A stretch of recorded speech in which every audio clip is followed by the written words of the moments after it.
Hey, what is up everyone? Flash and Flash Hobbies, and today we're going to be doing a scale hitch install on the TRX4.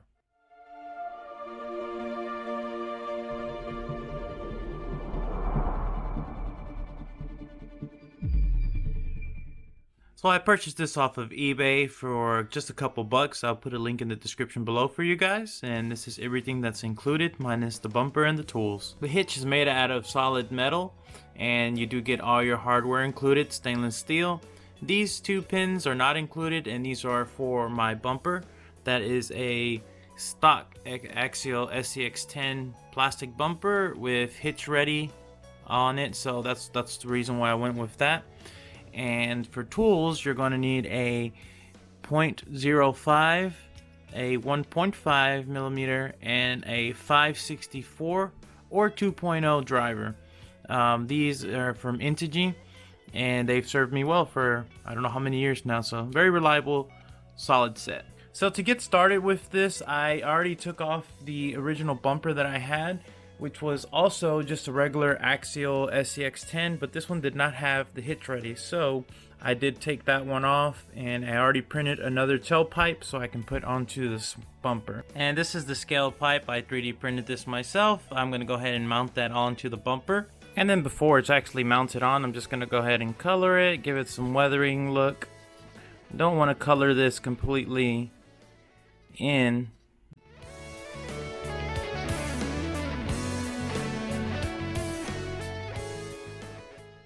Then we're just going to run this screw through here and make sure that it connects to the bumper inside.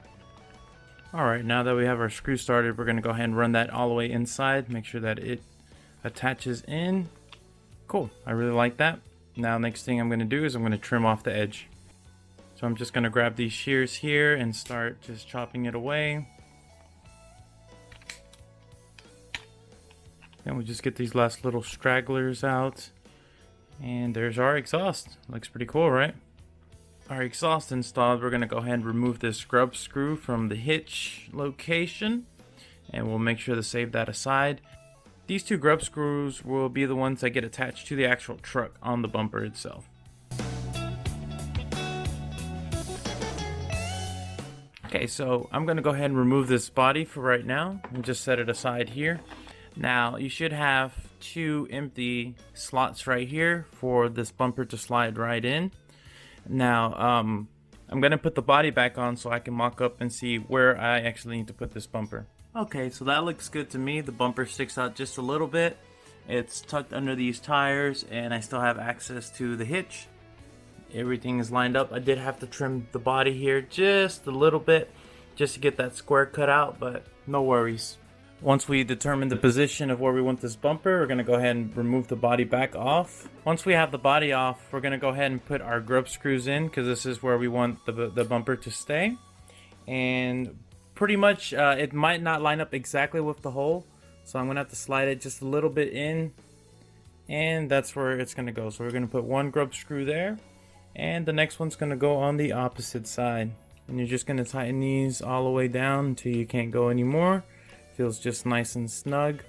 Maybe give it a little half turn after that, and once we feel that, pull on it, and that's secure. Next, we're going to want to actually put the hitch together, and we're going to want to do that before we put it on, just because we have to connect this part, which is going to go into your hitch receiver, and then this is the actual tow hitch. And as I mentioned before, it does come with all the hardware included for this part of the installation.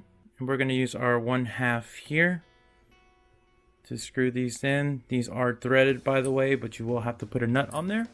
What I'm going to do is I'm actually going to put some Loctite, just because this is metal on metal, and I don't want these screws coming out with the weight. So that's also going to help with keeping the weight in there a little bit.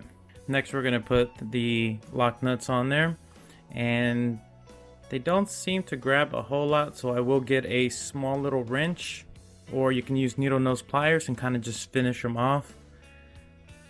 And then I'm going to put some thread lock at the very end of it so that it sits on top. It kind of pulls. I don't intend on taking this apart anytime soon, so this is for me an important step. I'll give that the proper drying time, and I shouldn't have any worries about this pulling off. Now if I can only get this last one on. and we'll finish tightening these up. Alright, and we have given this, it's almost half dry right now, but you can see the blue in there, and that's going to help that keeping it from turning out. So we're going to go ahead and continue with the rest of the install. The next step is going to be installing the top part of the hitch, and we're going to go ahead and slide that in here. We're going to go ahead and use our 1.5mm, and all we got to do is just find the hole, whichever helps you. If you lay it down, you can feel it go all the way through. Now you should have a little bit of thread on this side here, and that should be for your last lock nut as well. And as I mentioned before, you can use needle nose pliers to help finish this one off. Now I'm not going to put any Loctite on this one because I don't see the vibration being too strong on this, and I made it just tight enough to where I have to move it with my finger and it doesn't just lift up and down easily. Now I could be doing that part wrong, but I'd rather it be more secure than it actually flap around all the time. So the next step is installing the little stopper that goes on top here. Okay, so the next part that we're going to install is this top part right here. And we're going to use the smallest screw that they provide for us. We're going to pass it through. We're going to use the smallest lock nut that they provide for us. And then you're going to finish it off with your pliers by just putting it on this side, and then you're going to use your 0.05 hex driver for this one. And it should be with this little ridge facing upwards. I know it's kind of hard to see, but that's what that's for. The final step on this is just installing your ball hitch here. You're going to screw it all the way down until you see the thread come out, and we're going to use that final lock nut that they give us.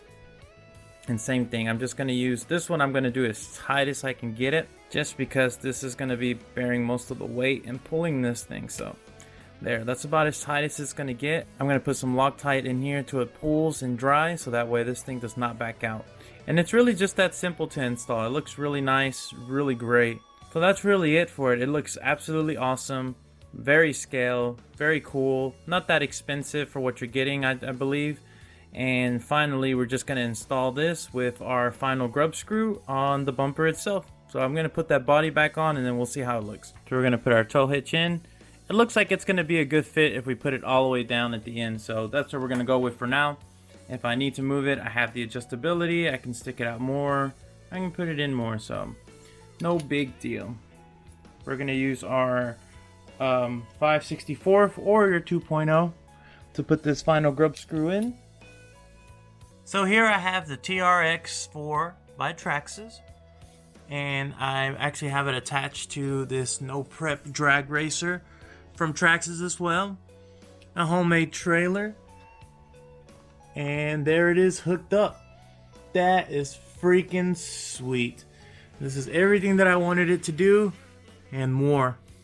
So I am going to be building another truck to carry these dragsters around, because you don't really want a chase truck transferring your drag cars. But I will put on here are the trophy trucks, and when I take the trophy trucks out, I'll definitely take it out with this. But the scale hitch works. That's really awesome. Now the only thing I will add that you will have to do, you will have to adjust your suspension, because this trailer is going to put weight right here on the middle. This is technically the bind point, so you're going to have stiffer suspension in the rear to compensate for the weight being pushed on here. And this is a pretty light car. Now, when I have a 14-pound trophy truck on there, that's going to be way different. It's going to push all of this down, so I got a lot of compensation to do there, but that'll be for another video, for another time. Well, anyways, guys, I hope you found this video informational. If you have any questions, please leave them down below. I always answer back. Make sure to leave that like, subscribe, and hit notifications, and we will see y'all in the next video. Thanks for watching Flash Hobbies.